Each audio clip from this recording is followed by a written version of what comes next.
Currently, I'm getting over a cold right now, so please bear with me. I'm trying my hardest to get through this. Alright. Imagine living in a poor third world country.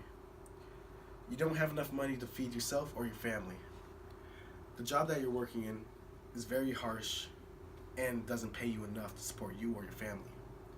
Down on your luck and wishing anything better could happen, you heard that a factory is opening up near your village from America. And it pays more. So what do? Today I will argue why shutting down sweatshops hurt the people of the area. So what, you may ask? Sweatshops exploit the people that work there. And for these companies, that's the American view of what we think a sweatshop is. But have we ever thought of what the people who work there think? Currently, I'm in an economics class and we're discussing the topics of sweatshops. I will argue on topics like why sweatshops benefit the area and why getting rid of sweatshops only hurt the people of the area. First, I'll argue why sweatshops aid the people who work there. First of all, this is a job. Most people out there are unemployed or underemployed. They're not making enough money to support them or their families. So these factories, in some way, help them escape poverty. The few jobs that are out there pay less than what is needed to survive. Their standards for the pay of the factories is better compared to subsidized or substance farming or nursing. Where the average pay in Honduras is $2 per day, the shops pay $12 per day. This is low to our standards, but to them this is great. So what's their next choice? They're not forced to work there. A quote from AdamSmith.org states that substance farming still dominates many of the country that sweatshops operate in. In Vietnam, 59% of workers are self-employed in farming, and 1.5 work for businesses owned partially or fully by foreign firms. In our farming, particularly substance farming, is one of the most dangerous occupations in the world. Besides this, the only option is unemployment. Now, some may argue that sweatshops use child labor and they exploit these children. They make them work these harsh conditions. As bad as that sounds, what's the next best option? The United Nations International Children's Emergency Fund argues that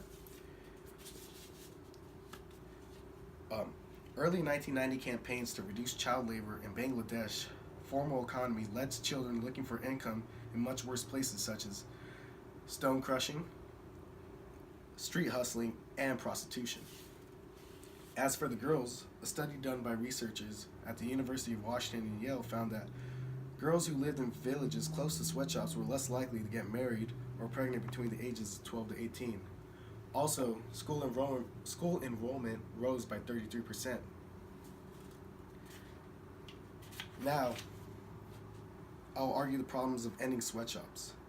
Sweatshops are an escalator out of poverty.